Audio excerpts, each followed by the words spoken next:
오늘 같이 보실 말씀은 여호수아서 12장 1절에서 24절까지의 말씀입니다.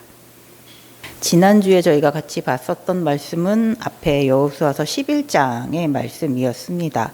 이스라엘 자손이 가나안 북쪽 지역의 왕들과 싸우게 되었습니다.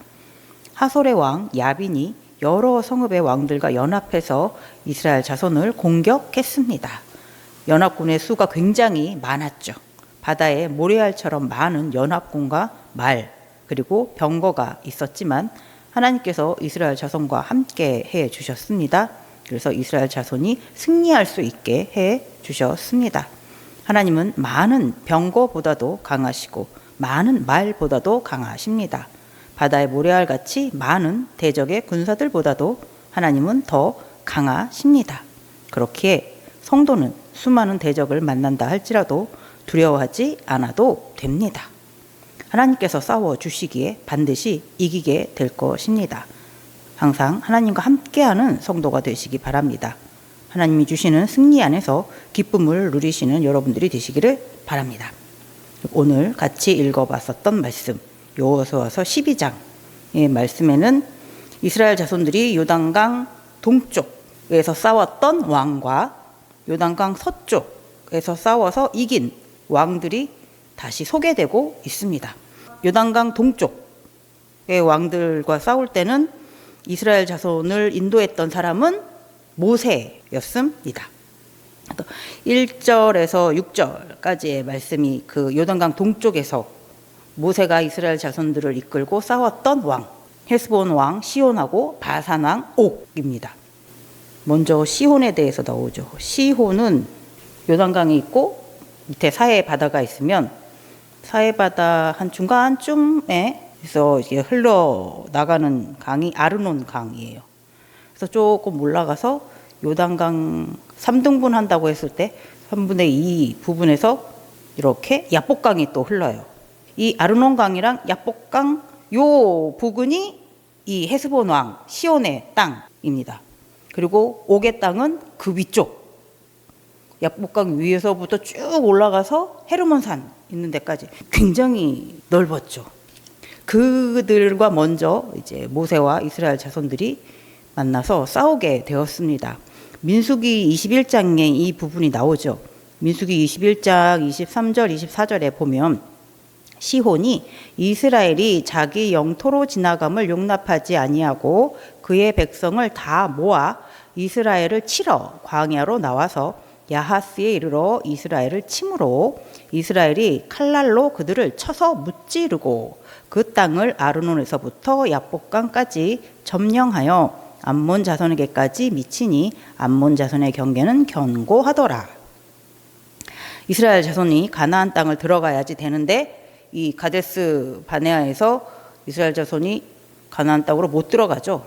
하나님께서 사해바다를 삥 둘러가지고 이제 요단강 동쪽으로 해서 이스라엘 자손들이 가나안 땅을 들어가도록 하나님께서 진로를 바꿔주셨습니다.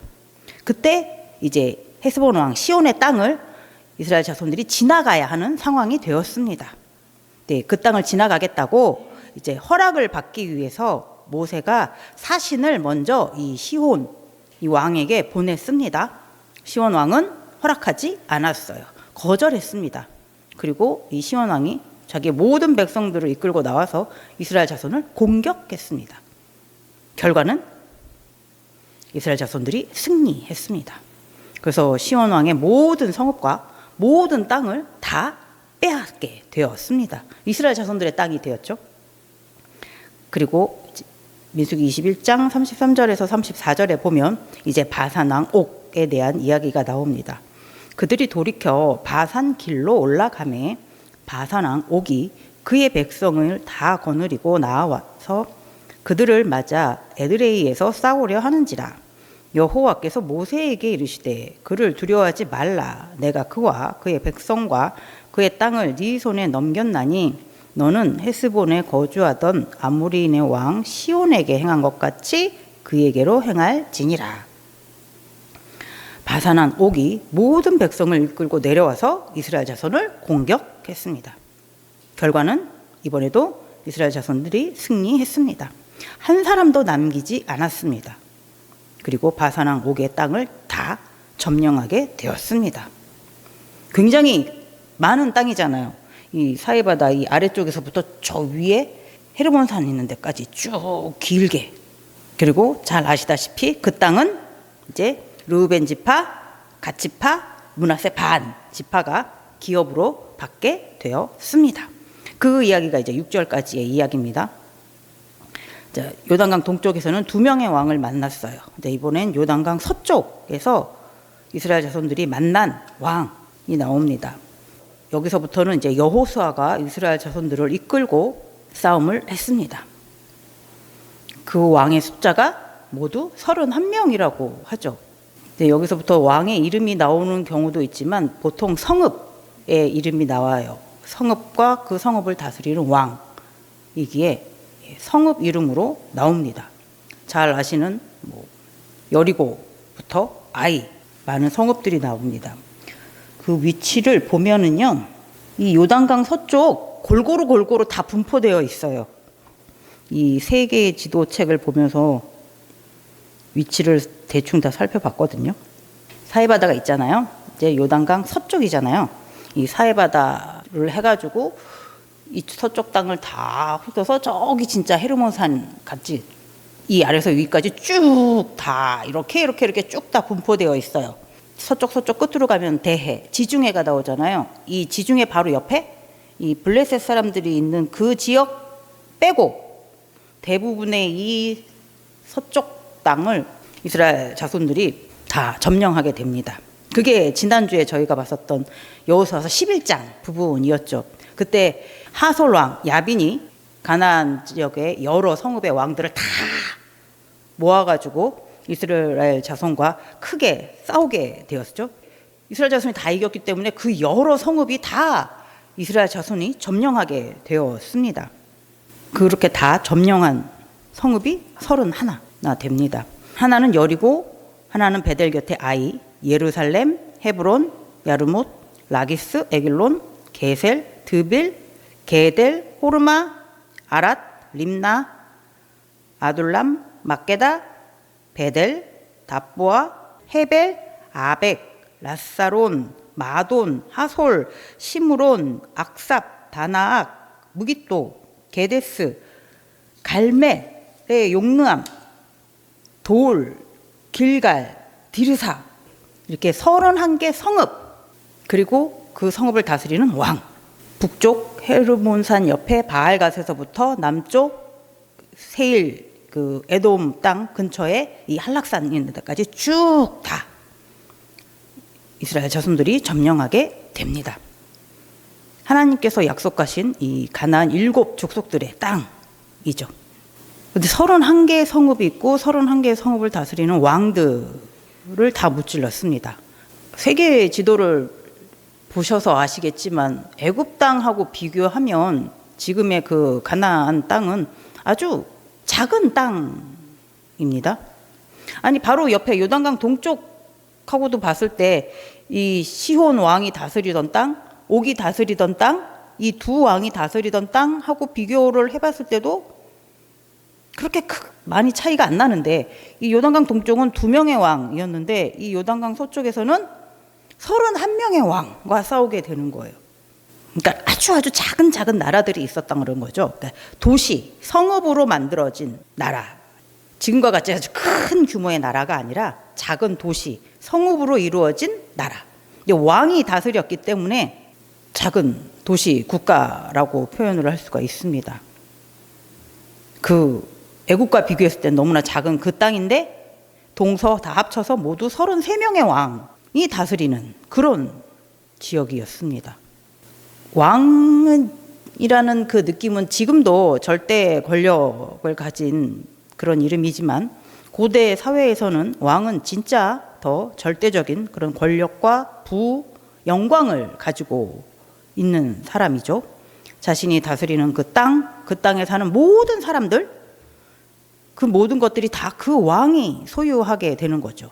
절대적인 주권자, 통치자가 바로 왕입니다. 그런 왕이 이 가나안 동서에 33명이 있었다라는 거예요.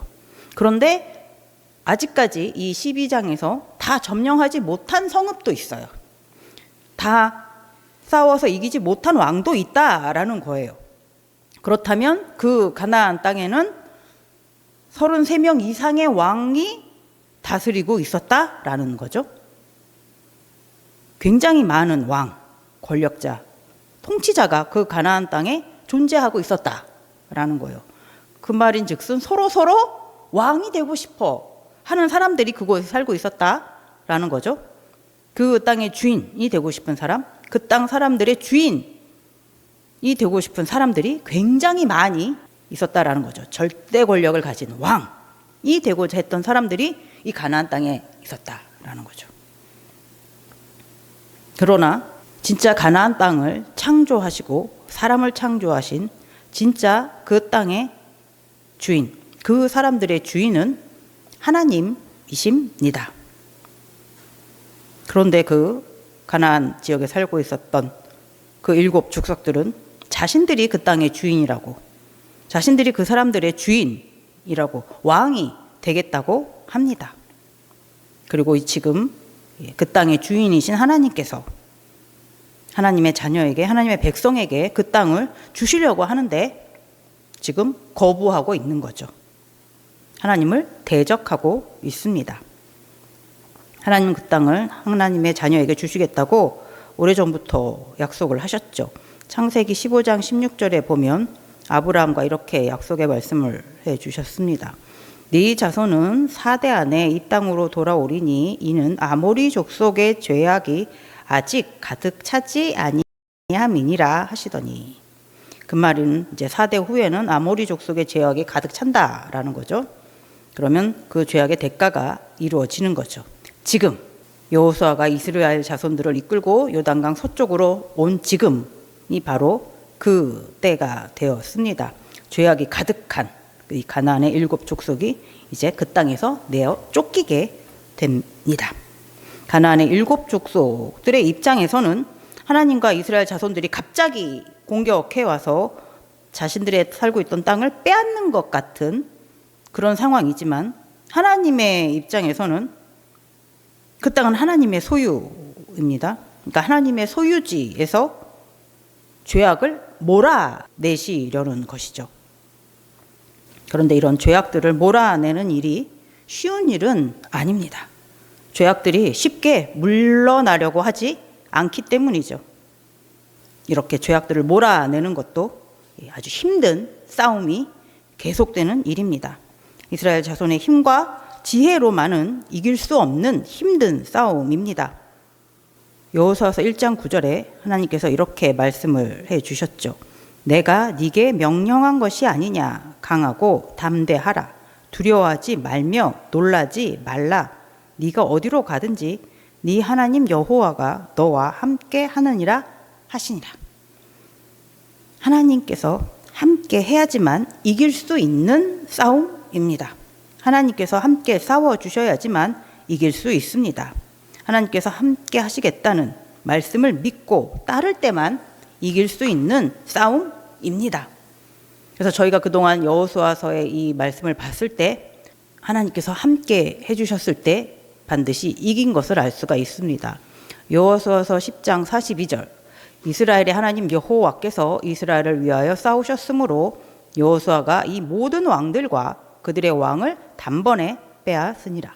그들의 땅을 단번에 빼앗으니라. 하나님의 말씀대로, 약속대로 이스라엘과 함께 하셨습니다. 싸워주셨습니다. 그리고 승리하게 해주셨습니다.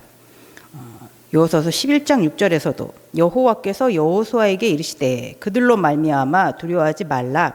내일 이맘때에 내가 그들을 이스라엘 앞에 넘겨주어 몰살시키리니 너는 그들의 말 뒷발에 힘줄을 끊고 그들의 병거를 불사르라 하시니라. 하솔왕 야빈이 가나안의 여러 왕들과 연합해서 이스라엘 자손들을 공격하려고 할 때 하나님께서 이스라엘 자손들에게 약속의 말씀을 주셨습니다. 그리고 함께 싸워 주셨습니다. 그리고 승리하게 해 주셨습니다. 여호수아서 10장 8절에서도 그때에 여호와께서 여호수아에게 이르시되 그들을 두려워하지 말라. 내가 그들을 네 손에 넘겨 주었으니 그들 중에서 한 사람도 너를 당할 자가 없으리라 하신지라. 이건 예루살렘 왕 아도니세덱이 주변 4개 성읍과 연합해서 기브온을 공격할 때죠. 하나님은 기브온을 도와주러 가는 이스라엘 자손에게 승리할 수 있다라는 약속의 말씀을 주셨습니다. 그리고 함께 싸워 주셨습니다. 우박 덩어리를 하나님께서 내려주셨죠. 그리고 승리했습니다. 여호수아서 8장 1절에서도 여호와께서 여호수아에게 이르시되 두려워하지 말라 놀라지 말라 군사를 다 거느리고 일어나 아이로 올라가라. 보라 내가 아이 왕과 그의 백성과 그의 성읍과 그의 땅을 다 네 손에 넘겨 주었으니.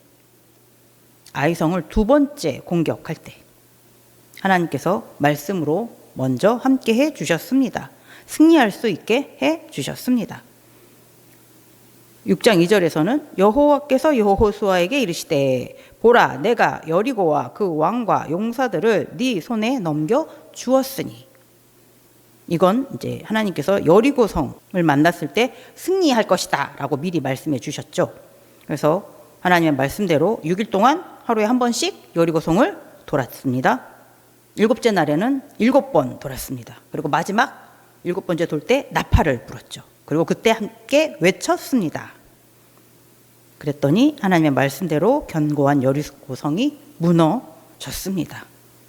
하나님의 약속의 말씀을 믿고 하나님의 명령대로 말씀에 순종하며 나아갔더니 대적과의 싸움에서 모두 승리할 수 있게 되었습니다. 하나님의 백성이 대적자들을 만났을 때, 싸울 때 승리하는 비결? 그건 하나님의 말씀과 함께 하는 것입니다. 하나님의 말씀에 순종하면서 하나님과 항상 한 팀이 되어가지고 싸우는 것입니다. 그러면 반드시 승리합니다. 지금 저희가 살고 있는 이 세상에도 아직 많은 왕들, 저희가 왕이라고 부르는 그런 왕보다는 이 세상의 권세자들이 있습니다. 세상의 중심이 자신이라고 믿고 외치는 사람들 아직 많이 있습니다. 그렇기에 이 세상에 살고 있는 성도들의 삶, 우리들의 삶도 매일 전쟁이죠. 세상의 권세자들과 왕들, 하나님을 대적하는 자들과의 싸움입니다. 지금까지도 잘 싸워 오셨습니다. 앞으로도 잘 싸우시기 바랍니다. 잘 싸우고 승리하기 위해서는 항상 최고의 방어, 공격력 이런 것들을 잘 장착하고 있어야 됩니다. 우리를 잘 지켜줄 수 있는 최고의 방어력, 그리고 우리가 이기게 하는 최고의 공격 무기 무엇이 있을까요? 에베소서 6장 12절 13절을 같이 읽어보겠습니다. 우리의 씨름은 혈과 육을 상대하는 것이 아니요 통치자들과 권세자들과 이 어둠의 세상 주관자들과 하늘에 있는 악의 영들을 상대함이라. 그러므로 하나님의 전신갑주를 취하라. 이는 악한 날에 너희가 능히 대적하고 모든 일을 행한 후에 서기 위함이라. 아멘. 전신갑주로 무장해야지 우리를 지키고 또한 최고의 공격을 할 수가 있습니다. 진리로, 의로, 복음으로, 믿음으로, 말씀으로 무장해야 합니다. 그러면 어떤 대적을 만나게 된다 할지라도 승리할 수 있습니다. 아무리 많은 세상의 왕들, 권세자들을 만나게 된다 할지라도, 공격을 받게 된다고 할지라도 결코 쓰러지지 않습니다. 끝까지 담대히 싸워서 이길 수 있게 됩니다.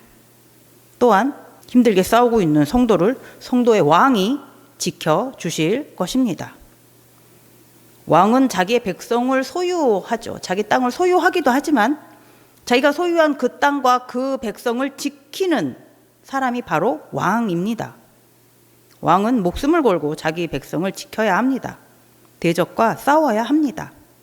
그렇기에 성도를 위해서 성도의 왕 되시는 우리의 왕이 반드시 우리를 지키기 위해서 싸워 주실 것입니다. 우리의 왕은 누구시죠? 누가복음 1장 31절에서 33절 말씀을 같이 보겠습니다.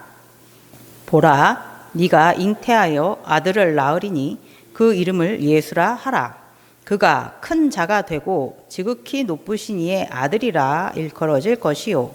주 하나님께서 그 조상 다윗의 왕위를 그에게 주시리니 영원히 야곱의 집을 왕으로 다스리실 것이며 그 나라가 무궁하리라. 아멘. 하나님께서 우리에게 보내주신 우리의 왕, 예수님이십니다. 마태복음 1장 21절에서도 아들을 낳으리니 이름을 예수라 하라. 이는 그가 자기 백성을 그들의 죄에서 구원할 자이심이라 하니라. 예수님께서 우리의 왕이십니다. 우리는 예수님의 백성입니다. 우리의 왕은 사람으로 오신 하나님의 아들 예수님이십니다. 사탄, 마귀는 미혹하여 우리를 흔들고 우리를 넘어뜨리려고 하지만 예수님은 우리를 죄와 사망에서 구원하기 위해서 하늘 보좌를 버리시고 사람의 몸을 입고 이 땅에 오셨습니다. 사랑하는 자기 백성을 구원하기 위해서 모든 것을 다 동원하여 싸워 주실 것입니다. 왜냐하면 우리의 죄값을 대신해서 자신의 생명까지도 희생하신 분이 바로 예수님이십니다. 그렇기에 예수님의 사랑으로 우리는 반드시 승리하는 삶을 살게 됩니다. 하나님은 반드시 천국의 평안을 누릴 수 있도록 하나님의 자녀를 인도해 주실 것입니다. 세상에 많은 왕, 대적들이 있다 할지라도 하나님의 능력을 능가할 수는 없습니다. 세상에 많은 아름다운 유혹들이 있다 할지라도 우리를 향한 예수님의 사랑보다 아름다운 것은 없습니다. 항상 예수님의 사랑 안에 거하시는 여러분들이 되시기 바랍니다. 항상 예수님의 다스림 안에 거하시는 여러분들이 되시기 바랍니다. 평강의 왕이신 예수 그리스도 안에서 참 평안을 누리는 여러분들이 되시기를 바랍니다. 기도하겠습니다.